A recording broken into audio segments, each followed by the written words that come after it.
Olá, tudo bem com vocês? Eu sou a professora Renata e hoje a nossa videoaula é a respeito de transformações químicas que não possuem evidências, ou seja, são transformações que ocorrem sem deixar sinais. Isso quer dizer que os materiais que eu tenho no início, os reagentes, e os finais, que são os produtos, são idênticos. Então, nesse ponto, onde as substâncias são muito parecidas, quando não são iguais, fisicamente, nos aspectos visuais, nós precisamos de algumas propriedades para conseguir diferenciá-las. E hoje nós vamos ver 4 delas. E aí, tá pronto? Então, caneta e papel na mão e vamos estudar. Então vamos à nossa apresentação. Em grande parte das transformações químicas podemos reconhecer a sua ocorrência, pois os reagentes e produtos são diferentes, e conseguimos observar as evidências que são os sinais da reação. Aqui eu deixei para vocês uma reação química, que é a combustão do etanol, sendo que o etanol é o C2H5OH, que interage com o gás oxigênio, produzindo gás carbônico e água. Observando isso daqui, você consegue perceber as diferenças entre os materiais do início, ou reagentes, e os materiais finais, que são os produtos?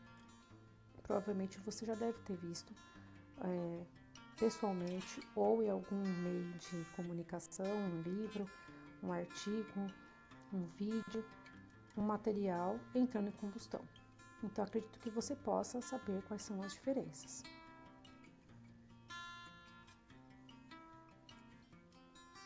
Então, conseguiu pensar nessas diferenças? Aqui eu apresento para vocês os materiais, os reagentes e os produtos. Observando o início e o final, os estados físicos, as cores, você consegue perceber alguma diferença? E aí, mudou muita coisa?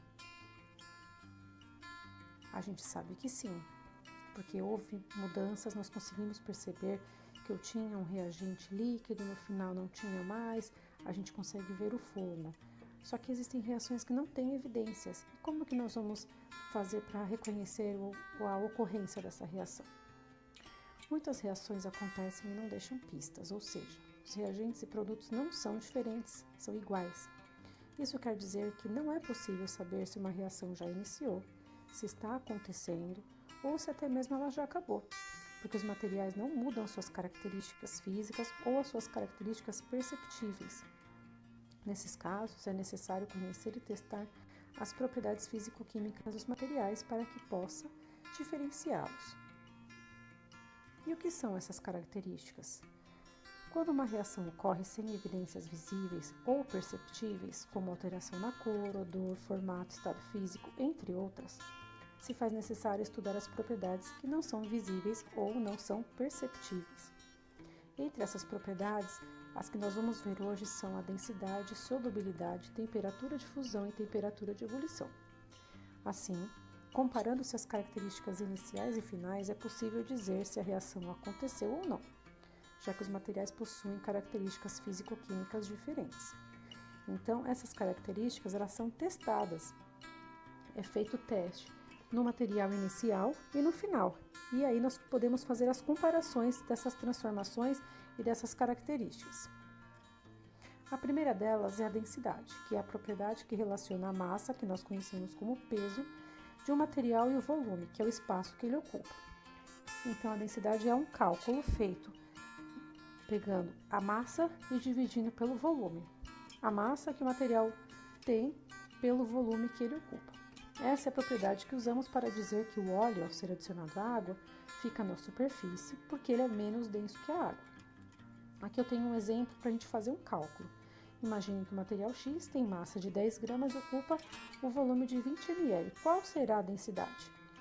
A densidade, então, vai ser a massa de 10 gramas dividida por 20 ml, resultando em 0,5 gramas por ml.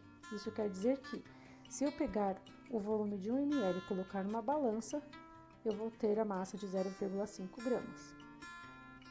Um exemplo prático. Imagine que eu tenha 3 materiais: água, alumínio e madeira. E aqui eu apresento para vocês os valores da densidade de cada um deles. Se de repente eu colocar esses 3 materiais num recipiente, em que posição esses materiais irão ficar? Quem irá para o fundo? Quem fica na superfície? Como que vai acontecer? Como a água é o único material líquido, os materiais sólidos irão ficar misturados a ela. Porém, a madeira, por ser menos densa, tem um valor mais baixo, fica na superfície. E o alumínio, por ser mais denso, vai para o fundo.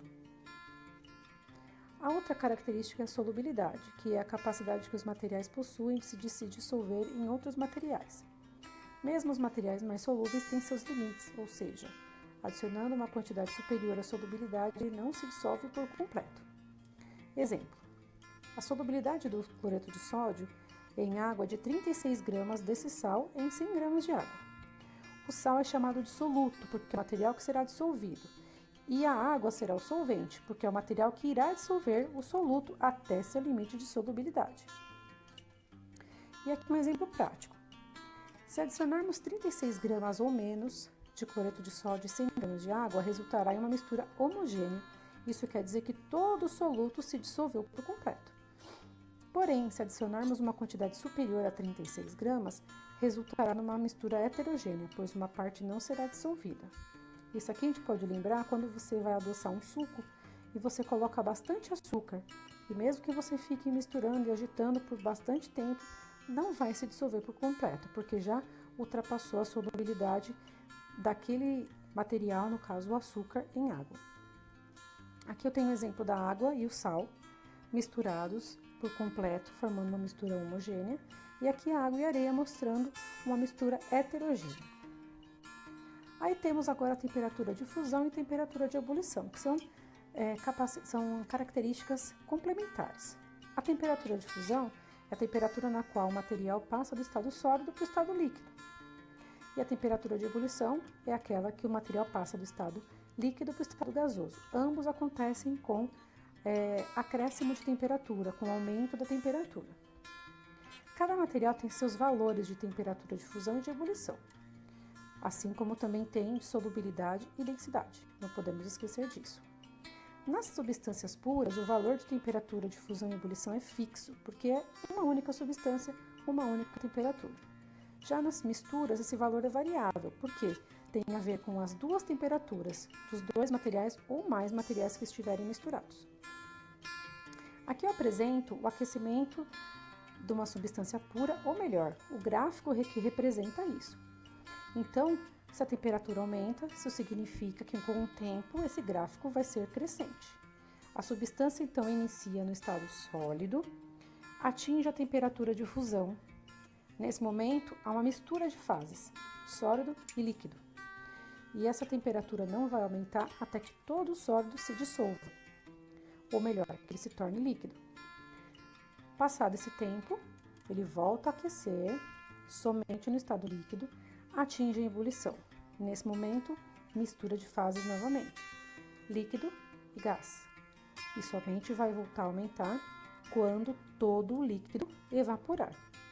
Percebam que tem também condensação e solidificação. Então, seria o caminho inverso. Quando eu passo de um material no estado de vapor ou gasoso, vou resfriando até que ele se torne novamente no estado sólido. Perceba que, numa substância pura, tanto fusão quanto ebulição acontecem em uma única temperatura.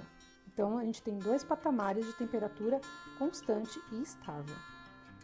Já no aquecimento de uma mistura, a gente percebe que acontece a mesma coisa, porém, fusão e ebulição não estão numa temperatura constante. Por quê? Existe a mistura dos valores das temperaturas dos materiais que fazem parte do composto, da mistura. E aí, pessoal, gostaram? Espero que sim. Eu vou deixar aqui as minhas redes sociais para vocês seguirem.